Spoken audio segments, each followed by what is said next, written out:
अड़हुल के फुलवा में कौन गुण है, मैया रहली लो भार। अड़हुल के फुलवा में कौन गुण है, मैया रहली लो भार। रहली लो भार, मैया रहली लो भार। अड़हुल के फुलवा में कौन गुण है, मैया रहली लो भार। कोठा अटारी माँ के मनहून भाभी, कोठा अटारी माँ के मनहून भाभी।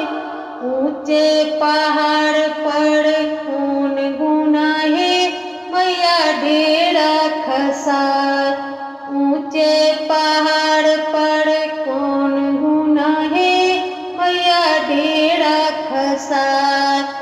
अड़हुल के फुलवा में कौन गुण है, मैया रहली लो भार। अड़हुल के फुलवा में कौन गुण है, मैया रहली लो भार। रेशम के साड़ी माँ के मनहून भाभी, रेशम के साड़ी माँ के मन नहीं भाभी। लाली चुनरिया में कौन गुण है, मैया लेली लपटार। लाली चुनरिया में कौन गुण है, मैया लेली लपटार। अड़हुल के फुलवा में कौन गुण है, मैया रहली लो भार। अड़हुल के फुलवा में कौन गुण है, मैया रहली लो भार। माखन मलाई माँ के मन नहीं भावे, माखन मलाई माँ के मन नहीं भावे। हलवा पूड़ी में कौन गुण है, मैया भोग लगाए।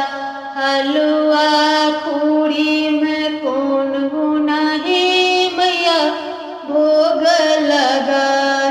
अड़हुल के फुलवा में कौन गुण है, मैया रहली लो भार।